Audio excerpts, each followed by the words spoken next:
I think like 1 or 2 more shots. It's quite close, but you know that's open. He could just drop a thorn there and take that out really easily now. He could probably take it out with Hellions, to be honest. Yeah, some Hellions getting into the third a little bit. I did see a couple drones go down, but still looks like a healthy mining team over there. Although they're battered and bruised. I don't know Creep why spread. Villa's not. Interesting. Sorry. No, Yeah, yeah. I don't know. I don't know why he's not taking the fourth here. Like I think it needs to be done, and he can. Okay, looks like he's becoming a little more interested in that now. Yeah, yeah. This Fitzy tactics, man. That hero creep tumor. Yeah. Oh, engagement, engagement, engagement. Potentially. I mean, this creep is everywhere, everywhere that it needs to be. Moving up into the center, attacking into queens. We're gonna see how that goes. The broodlords are a bit far behind, so roasting a bit on the rear end of this queen gets a transfuse from its sister, I suppose.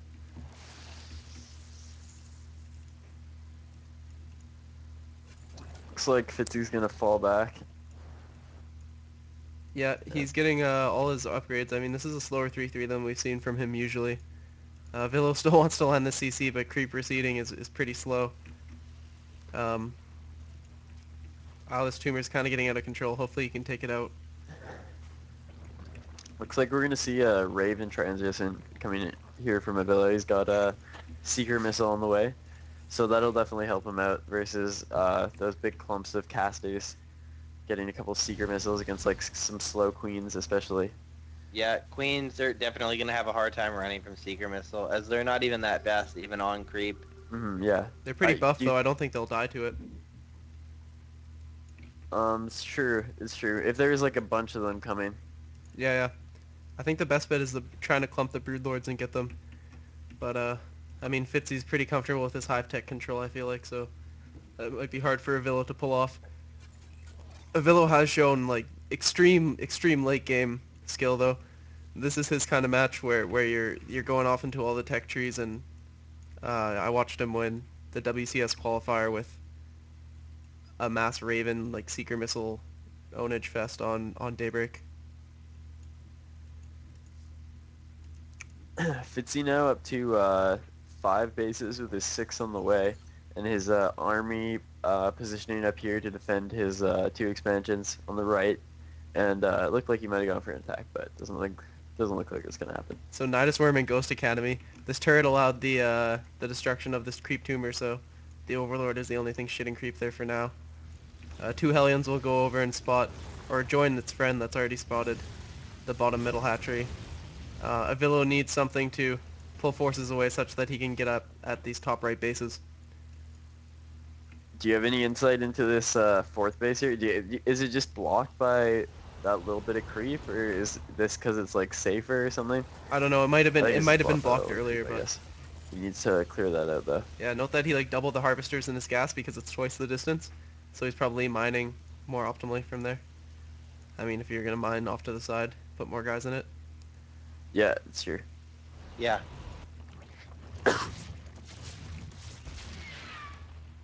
So how many queens total? I want to see some unit counts here.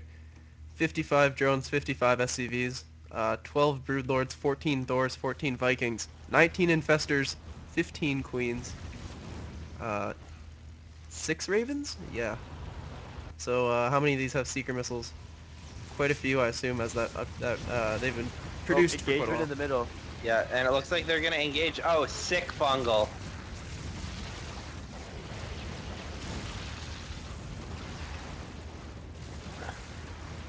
Broodlords are coming in here. These Thors are getting fungal, but that's not making a big difference. But the Seeker Vikings and missiles! the Ravens have taken Seeker so much missiles! damage from fungal. Oh They're getting shit! picked apart. Yeah. But Seeker Missile, Transfuse though, that's not enough to kill them. this army looks like it's just a little too much for Avila to handle. These Broodlords are just not dying. There's still a whole bunch of infestors with energy here. This might Yeah, be what's it. the This fourth is gonna go down probably. size from Avillo? Fitzy using queens and transfuse combination. Oh shit. And Villa leaves the game too proud to GG. Damn, that was pretty insane. I thought Avila was doing good. It always seems like Fitzy's opponent is doing good, and then like it just goes to that late game, and there's just all those queens, and I don't even know. That just seems like an unstoppable army. Yeah, it's pretty hard to deal with. I think you definitely need ghosts. Yeah.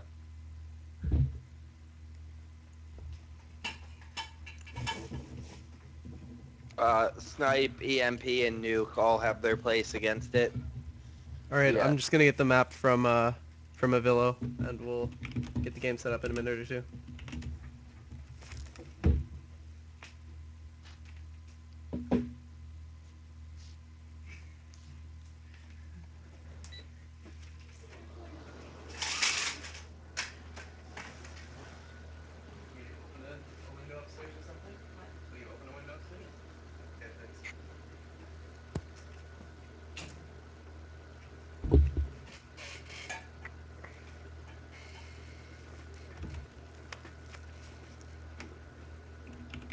Okay, so Avila wants the map pool. I'm just gonna type it to him because the shit's getting out of control. There's a map pool for you guys. Antigua, Ohana, Cloud,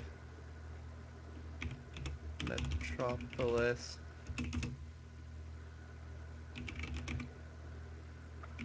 Condemned, and Nostromo.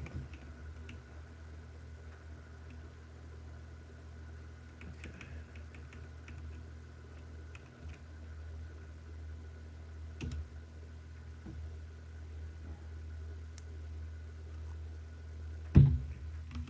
So that was a pretty intense macro game. Both these players are like love the high tech macro, so I think we're gonna see a lot of that right now. And for a late night series, it's gonna be a war of attrition.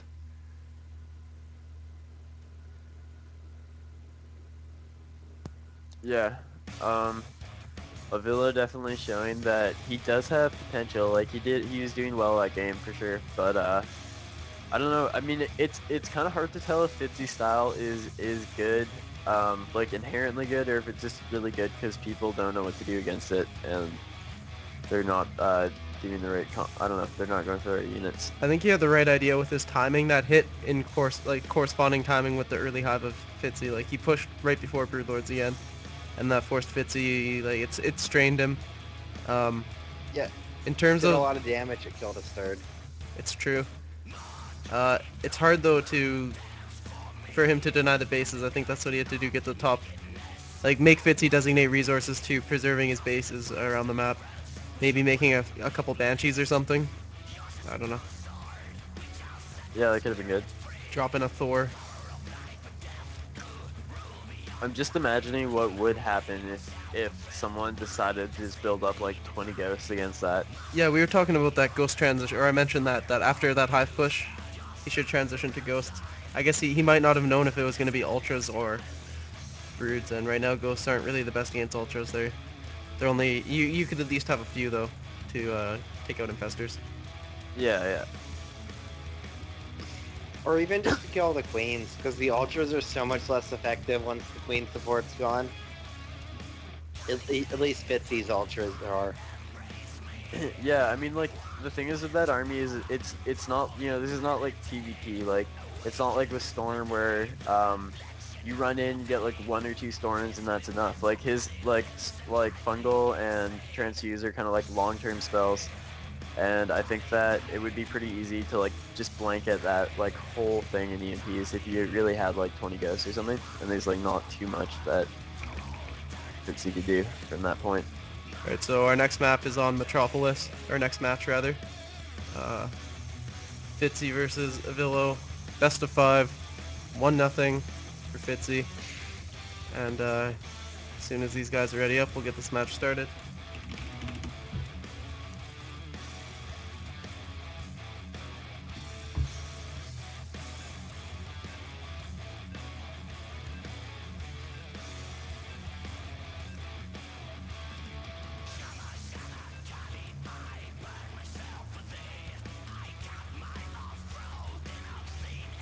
Yeah, Vilo did get fungled a lot.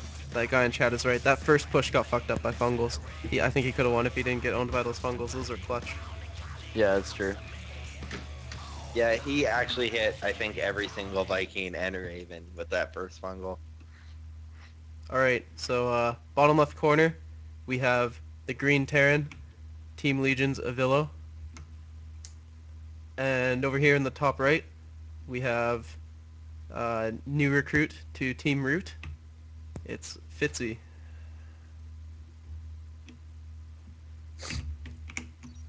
So we were talking a bit about each player's path to this final series before in the first game. We should talk about our path to here, the first three Space Whale Showdowns, for anyone who is not aware of their existence and who is involved. We did have the first tournament champion, QXC, was victorious over another Terran player, Pixel Cat. Uh, in the second Space Whale Showdown, Dignitas Killer had a flawless victory. Oh, Pause here. Oh,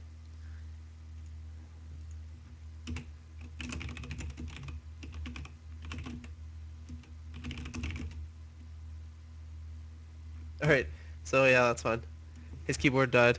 Anyway, we were talking about the second Space Whale Showdown, where yeah, Killer won flawlessly, winning 3 ZVZs in a row. He beat Glon from Team VVV. And then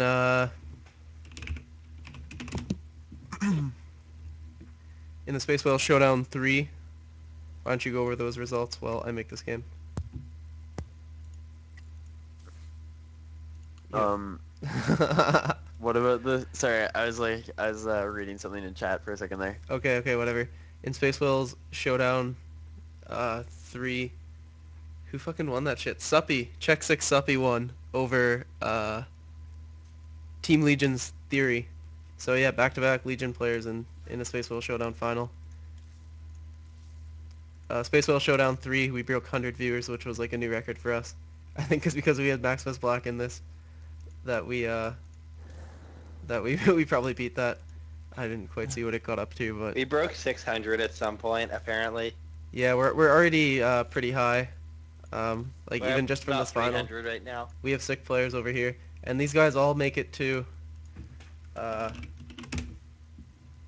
the top 2 from each tournament make it into the Space Whale Super Showdown, and that's like it's a donation based prize pool like all these have been. It's right now the prize is at 250. If you want to add to that, whalesfromspace at gmail.com. Uh, but here's what the bracket is so far. Let's bring this up. So you can see these 2 players will be seated in there, and right now there's some pretty good names in there. I mean, the more donations, the more likely it is for player retention.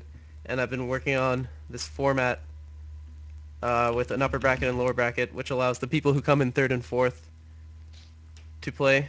So we've got other good names in there.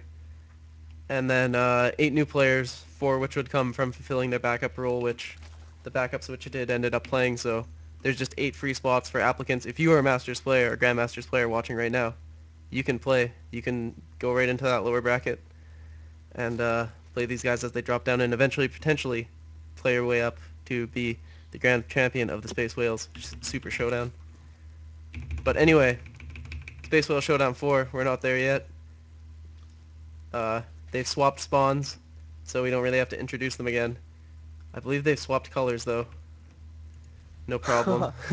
Unless I hit some hockey. But Avilo's red this time. He's pissed. I always think red looks like Soviet Army. I mean, I guess it's kind of obvious why, but... Yeah, especially for Terran, it does. So TVZ on Metropolis, if we think of sort of historic games, I think the one that stands out the most is that NASL show match where Leenock and Moro went super late game and Moro nuked everywhere, nuked all the Broodlords. Moro, of course, And Seeker Missile. player of Zerg and then plays Terran. Yeah, he had nice Seeker Missile. He plays Terran against Zerg, and so he has some pretty good insight, I think. Pretty dynamic understanding of the matchup, realizing that sort of